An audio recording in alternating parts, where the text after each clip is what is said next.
I think आप भी उसमें मौजूद थे और आपने देखा कि क्या ऐसा हुआ, क्या था, क्या वाकई में क्या प्रधानमंत्री को ऊपर कुछ खतरा था?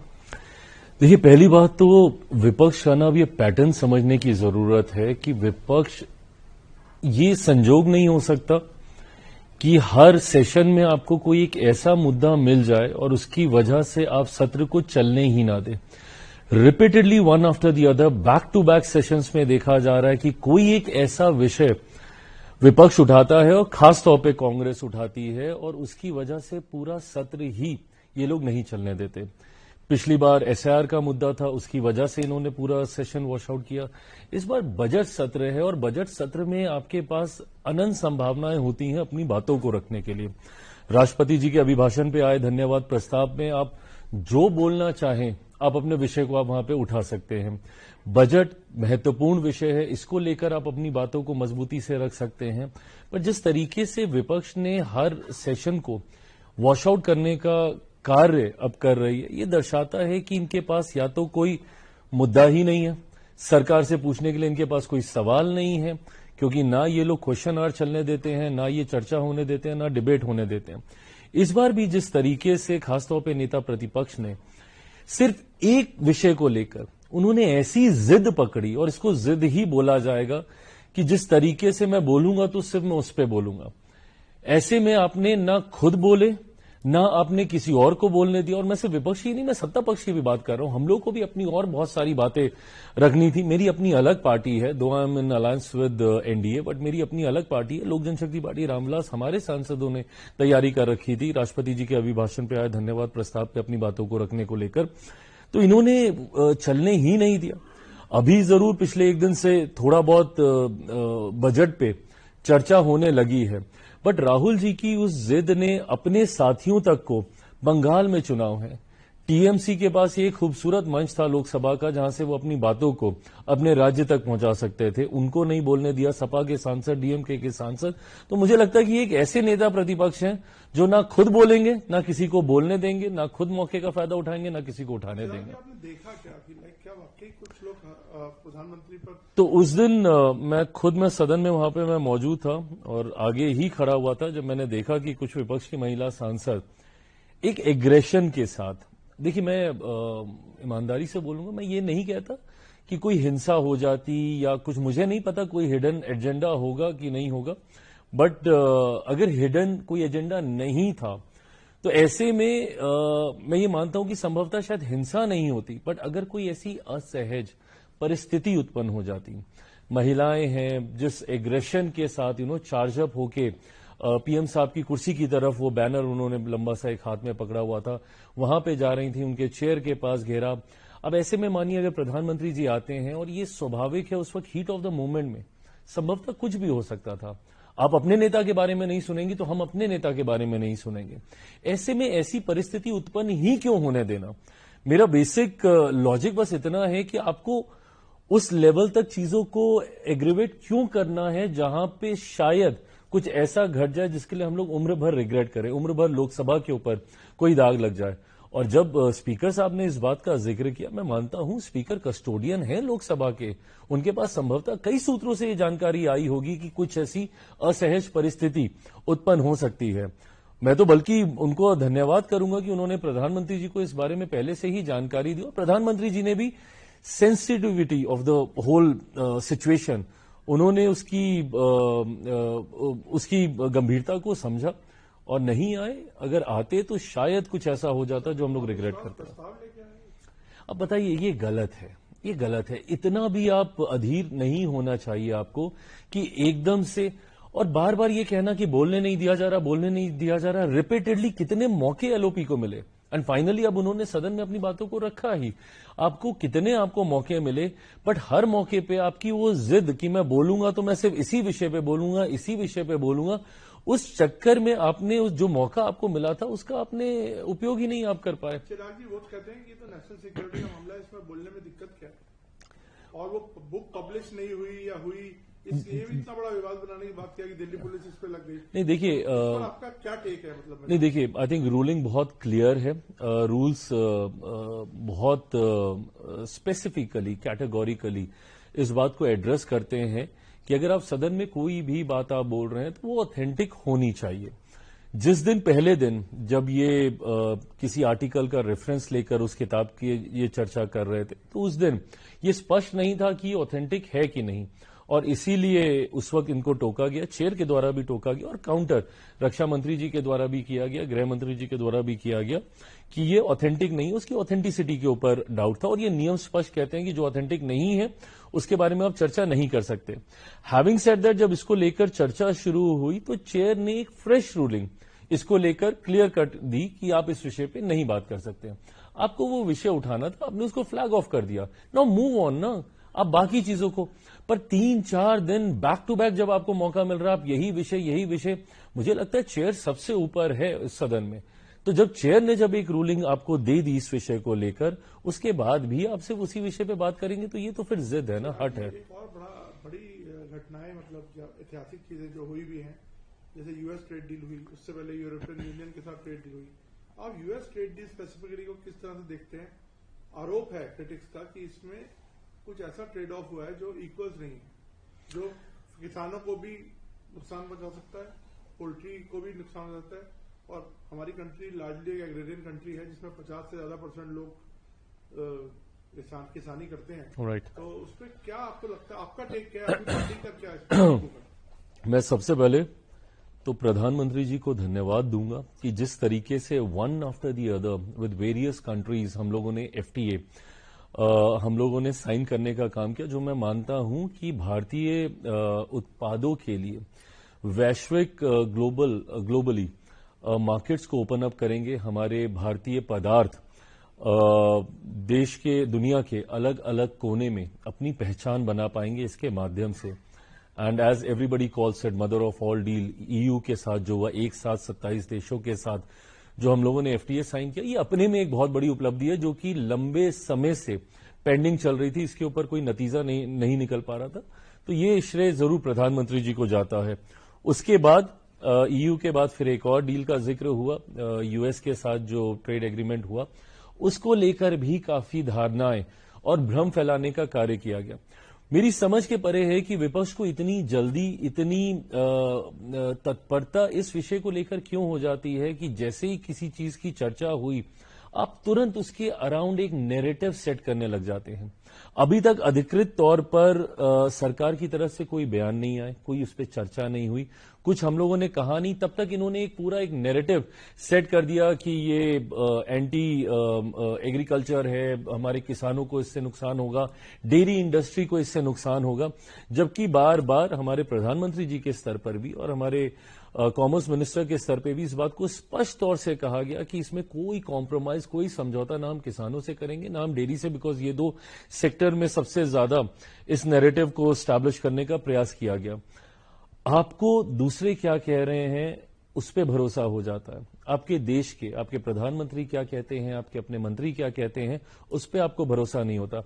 आप मुझे बताइए, इतना सेंसिटिव विषय है, देश की एक बड़ी आबादी किसानी से जुड़ी हुई है, अन्नदाता एक बड़ी आबादी में है, क्या कोई भी सरकार कोई ऐसा फैसला ले सकती है जो किसानों के हित में ना हो?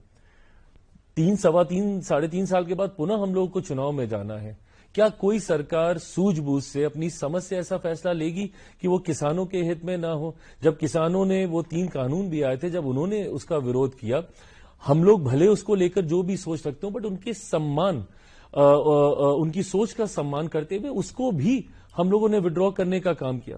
तो ऐसे में मेरी सरकार ही नहीं, कोई भी सरकार, मैं मानता हूं कल को विपक्ष वाले भी यहां पे होते, कोई ये हिम्मत नहीं कर सकता कि किसानों का अहित करके कोई वो एग्रीमेंट में जाए। तो ऐसे में, एंड मेरी भी मंत्रालय का, we are also allied ministry when it comes to agriculture, तो सुझाव हम लोगों से भी मांगे जाते हैं, मेरे मंत्रालय से भी इस विषय को लेकर चर्चा हुई। और इस बात को मैं पुनः दोहराता हूं, कॉमर्स मिनिस्टर भी इस बात को कह चुके हैं, एंड उन्होंने तो स्पेसिफिक्स मेंशन करके बोला है, जिन मक्का और इन सब चीजों को लेकर जो भ्रम फैलाए जा रहे थे, तो उन्होंने स्पेसिफिक्स क्लियर किए हैं। आश्वस्त करते हैं किसानों को? एब्सोल्युटली 100% किसानों के हितों के साथ कोई समझौता नहीं, डेयरी इंडस्ट्री से जुड़े हुए किसी के साथ कोई समझौता नहीं। लेकिन सर एक बात बताइए, एक्चुअली ये भ्रम फैला उस बात से जब यूएस से कुछ स्टेटमेंट्स आई, यूएस की कोई फैक्ट शीट्स आई, उसमें उन्होंने कुछ एक ब्रीफ रेफरेंस तो दिया हुआ है कि एग्रीकल्चर एंड इंडस्ट्रियल प्रोडक्ट्स और पल्सेस, तो इससे थोड़ा भ्रम तो फैलता है। नहीं, बिल्कुल अब नहीं, भ्रम तो खैर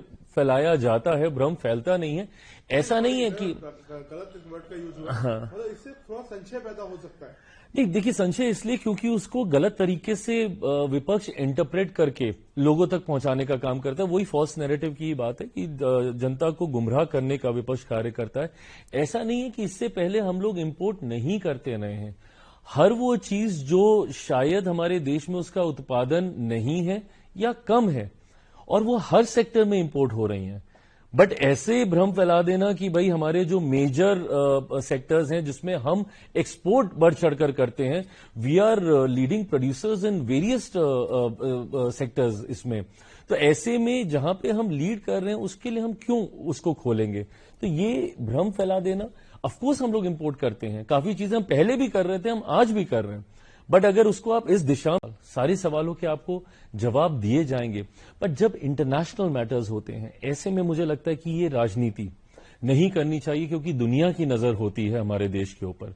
ऐसे में जब हम डिवाइडेड दिखते हैं इंटरनेशनल इश्यूज को लेकर, तो मुझे लगता है कि वो हमारे देश को भी एक गलत छवि में दुनिया के सामने प्रस्तुत करता है। ऐसे शब्दों का इस्तेमाल करते हैं, सरेंडर मोदी, और वो जो बाहर आपने देखा बिट्टू के साथ जो उनका वो हुआ कन्फ्रंटेशन, बिल्कुल, तो इसको किस तरह से, तो राहुल क्या आपको लगता है कि हल्की एलओपी की गरिमा को नहीं रख पा रहे?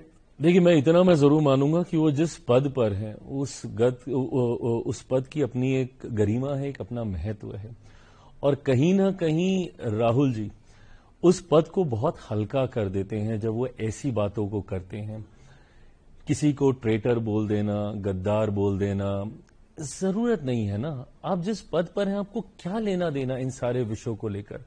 आप हमारे जब देश के प्रधानमंत्री के बारे में आप बात करते हैं, आप उनको सरेंडर कर दिया, कॉम्प्रोमाइज्ड हो गए, आप कैसी छवि हमारे प्रधानमंत्री की, नेता प्रतिपक्ष, ऑफ कोर्स आपकी असहमति होगी कई विषय पर, और होनी भी चाहिए। लोकतंत्र की खूबसूरती ही यही है कि जहां सत्ता पक्ष का अपना मत है तो वहीं विपक्ष का अपना मत है, और होना चाहिए, बिल्कुल ये दो अलग अलग सोच होनी चाहिए। पर मैं ये मानता हूं कि भारतीय भाषाओं में, और मैं भारत की हर भाषा का मैं जिक्र कर रहा हूं, भारतीय भाषाओं का शब्दकोश इतना खूबसूरत है कि आप कड़े से कड़ा प्रहार भी आप मर्यादित शब्दों में रहकर कर सकते हैं। क्या आपको नेता प्रतिपक्ष होने के नाते शोभा देता है ऐसे शब्दों का इस्तेमाल करना कि आपने सरेंडर कर दिया, आप कॉम्प्रोमाइज्ड हैं, आप गद्दार हैं, ऐसी भाषा, ऐसे शब्दों का, जबकि आप सेम प्रहार और उतनी इंटेंसिटी के साथ मर्यादित होकर भी आप कर सकते हैं? ऐसे में मैं यकीनन मैं मानता हूं कि इन्होंने अपने पद की गरिमा को काफी गिराने का काम किया। तो थोड़ा बिहार के मुद्दों पर आते हैं कि अभी हमने देखा वहां पे एक बड़ी घटना हुई है एक मेडिकल स्टूडेंट के साथ। आपकी भी बिहार से पूरी राजनीति जुड़ी हुई है, किस तरह से आप लॉ एंड ऑर्डर को वहां पर आप देख रहे हैं? क्योंकि आप लोगों ने बड़ा मुद्दा बनाया था लॉ एंड ऑर्डर हमेशा, बिल्कुल, तो उसको अब आप किस तरह से देखते हैं? नहीं, बिल्कुल, देखिए, अगर कोई एक भी घटना घटती है, और मैं हमेशा I been very clear about this, मैं कतई कभी ये तर्क नहीं दूंगा that my crime is lesser than yours, that doesn't mean कि वो क्राइम नहीं है। अगर आज भी एक भी घटना घटती है मेरे राज्य में या देश के किसी भी कोने में, वो मेरी सरकार के लिए, किसी भी सरकार के लिए वो चिंता का विषय होना चाहिए। ऐसे में जिस घटना का आप जिक्र कर रहे हैं वो इतनी निंदनीय है वो घटना, बट मैं जरूर मानता हूं, पहली बात तो ऐसी घटना घटनी ही नहीं चाहिए। सवालों के घेरे में जो भी कोई आया, हर किसी के ऊपर कार्रवाई हुई, भले वो प्रशासन से जुड़े हुए लोग हों या वो शासन से जुड़े हुए लोग हों, हर किसी के ऊपर कार्रवाई की गई। और मेरी सरकार, बिहार में हमारी सरकार ने इस बात को सुनिश्चित किया है, क्योंकि एक ये नैरेटिव भी कांग्रेस और राजद के लोग वहां पे फैलाने का प्रयास कर रहे थे कि संरक्षण दिया जा रहा है, अपने लोगों को बचाने का काम किया जा रहा है। तो जैसे ही तुरंत एसआईटी का गठन हुआ और उसके बाद भी अगर किसी के मन में इस तरीके का संदेह था कि हो सकता है संभवतः किसी को बचाने का प्रयास हो रहा है, तो तुरंत हमारी सरकार ने सीबीआई जांच की सिफारिश की। स्वतः हम लोगों ने सिफारिश की कि इसकी सीबीआई जांच हो, और मुझे लगता है कि सीबीआई जांच एजेंसी गंभीरता से इसके हर पक्ष, हर पहलू की जांच कर रही है। इतना मैं जरूर कहूंगा कि we are also making it sure कि जो भी दोषी हो उसके ऊपर सख्त से सख्त कार्रवाई हो, ताकि भविष्य में ऐसी कार्रवाई को देखकर कोई ऐसी घटना को दोबारा अंजाम देने की सोच ना रखे। नीतीश कुमार को लेकर भी कई तरह की भाषाओं का प्रयोग वहां पर किया जा रहा है, और ये भी बोला जा रहा है कि उनकी हेल्थ को लेकर सवाल उठा रहे हैं, तो और कई कहा जा रहा है कि उनको हटा दिया जाएगा बंगाल इलेक्शन के बाद। इस पर आपको क्या कहना है? अब वही दिक्कत है ना कि जब विपक्ष के पास कुछ होता नहीं है तो फिर ये सारी फालतू की बातें इनके ऊपर ध्यान केंद्रित करने का प्रयास किया जाता है। आप पूरे विधानसभा का कैंपेन आप देखिएगा, उसमें विपक्ष के द्वारा एक इम्पोर्टेंट हथियार जो तैयार किया गया था हम लोग को काउंटर करने का, वो मुख्यमंत्री जी के स्वास्थ्य को लेकर ही था। रिपीटेडली हर मंच से राजद कांग्रेस के नेताओं ने उनके स्वास्थ्य को लेकर अशोभनीय टिप्पणी करने का उन्होंने काम किया। But eventually we saw that he was the one who was leading it from the front. जब बीच में 2 दिन चुनाव प्रचार, क्योंकि समय बहुत कम मिला था और उसमें 2 दिन बहुत महत्वपूर्ण थे, जब मौसम बहुत खराब था, मुख्यमंत्री जी सड़क मार्ग से जाकर उन्होंने प्रचार करने का काम किया, जबकि मौजूदा नेता प्रतिपक्ष 2 दिन तक वो घर से बाहर नहीं निकले थे। अभी भी आज भी चुनाव जीतने के बाद मुख्यमंत्री यात्रा पर हैं, हर जिले में जाकर वो सुनिश्चित कर रहे हैं कि योजनाएं धरातल पर उतर रही हैं, गुणवत्ता से कोई समझौता तो नहीं हो रहा, तमाम चीजें। और नेता प्रतिपक्ष लंबे समय तक गायब, ना वो पिछले सत्र में दिखे। इस बार जब विधानसभा का स्थापना दिवस भी था, जिसमें स्पीकर साहब, केंद्रीय पार्लियामेंट्री अफेयर मिनिस्टर, सब लोग बिहार गए, उसमें भी उनकी मौजूदि नहीं थी। तो ये दर्शाता है कि गंभीरता का अभाव पूरी तरीके से नेता प्रतिपक्ष में। मुझे लगता है कि शायद नेता प्रतिपक्ष are just rubbing on to each other, whether he is the central one और इन माई स्टेट। सो दोनों की कार्यशैली एक जैसी ही हो रही है। अब मैं आखिरी पड़ाव पर आ रहा हूँ सर, आखिरी कुछ सवाल। क्या आप लोग भी डिप्टी सीएमशिप की दावेदारी कर रहे हैं? नहीं, बिल्कुल भी नहीं, बिल्कुल भी नहीं। मैंने हमेशा इस बात को कहा है, मेरे लिए कोई पद मायने नहीं रखता। पार्टी के लिए? नहीं, मैं पार्टी का मैं जिक्र कर रहा हूं। मैं जब अपनी बात कर रहा हूं, मैं तो एट द सेंट्रल लेवल मैं अपना जिक्र कर भी नहीं रहा था। मैं पार्टी को भी डिप्टी सीएम का कोई पद नहीं चाहिए। मुझे लगता है कि आज की तारीख में एक अच्छा इकोसिस्टम तैयार है। 2 अनुभवी उप मुख्यमंत्री हैं जिनको लंबा अनुभव हो चुका है और मुख्यमंत्री जी के अनुभव की कोई तुलना ही नहीं कर सकता। लगभग पिछले 2 दशक से वो प्रदेश के मुख्यमंत्री रहे। तो मुझे लगता है कि एक अच्छा सिस्टम वहां पे तैयार हो रखा है। मेरी पार्टी को 2 महत्वपूर्ण मंत्रालयों की जिम्मेदारी दी गई है। तो ऐसे में ना उप मुख्यमंत्री पद हम लोगों ने मांगा है, ना उसकी इच्छा है। बस हाँ, मेरी जो सोच है बिहार फर्स्ट, बिहारी फर्स्ट, जिस सोच के साथ मैं आगे बढ़ रहा हूं, बिहार को एक विकसित राज्य बनाने की सोच, बस उसको धरातल पर उतारना। और मुझे लगता है कि अगले 5 साल बिहार के लिए बहुत गोल्डन एरा के तौर पे होंगे, क्योंकि केंद्र का बहुत सहयोग मिल रहा है। मेरे प्रधानमंत्री खुद इस बात को मॉनिटर कर रहे हैं, क्योंकि चुनाव से पहले लगभग वो 12-13 बार मेरे प्रदेश गए। और एक साल में कोई प्रधानमंत्री 12-13 बार किसी एक राज्य में जाए, ये अपने में एक बहुत बड़ी बात है। तो मैं ये मानता हूं कि मेरे प्रधानमंत्री की प्राथमिकता में बिहार है, और प्रधानमंत्री जी और मुख्यमंत्री जी की जोड़ी भी बहुत खूबसूरत है। और मुझे लगता है कि दोनों के प्रयास से अगले 5 साल बिहार एक नए पड़ाव की ओर अग्रसर हो रहा है। सर, यूजीसी का भी हमने एक बड़ा विवाद देखा, स्टूडेंट्स के हित जुड़े थे, अब स्टे लग गया हालांकि उस पे रूलिंग्स पे।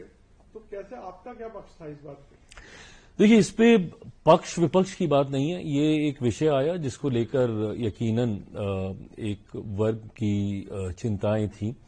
बहरहाल मैं ये मानता हूं कि ये विषय विचाराधीन है। इसके ऊपर माननीय न्यायालय के द्वारा इस पर रोक लगा दी गई है, तो ज्यादा इस पर टिप्पणी करना उचित नहीं होगा। बट मैं इतना मैं जरूर कहूंगा कि एज यूनिवर्सिटी मैनेजमेंट की ये जिम्मेदारी बनती है कि किसी के साथ भी किसी तरीके का कोई अन्याय ना हो, किसी तरीके का भी भेदभाव।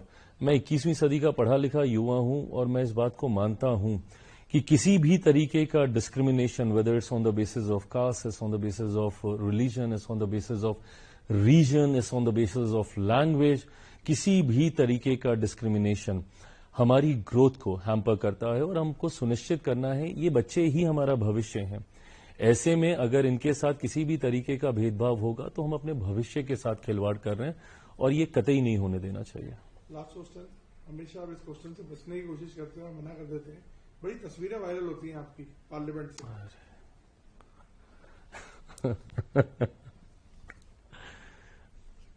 ठीक है, पार्लियामेंट कोई जाएगा तो, लेकिन आपकी तस्वीरें वायरल खासकर क्यों होती हैं हमेशा? मेरे प्रधानमंत्री व्यक्तियों के साथ जब आप जाते हैं तो खासकर ज्यादा वायरल होती है।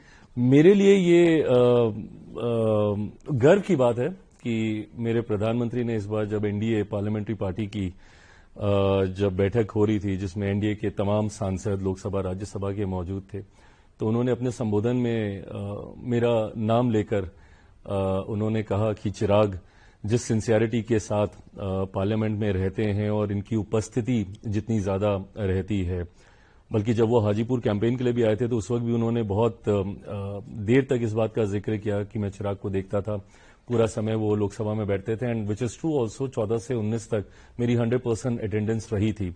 19 में after I lost my father and then party में स्प्लिट, परिवार में, तो उस चक्कर में जरूर उस रेशियो को मैं मेंटेन नहीं कर पाया था 19 से 24 में, but then again I am back there. तो प्रधानमंत्री जी ने इस बात की तारीफ की। तो मैं कहना यह चाह रहा हूं कि जो पार्लियामेंट जाएगा रेगुलर रहेगा तो वही दिखेगा। अब वो जिस तरीके से दिख रहा है वो अलग बात है।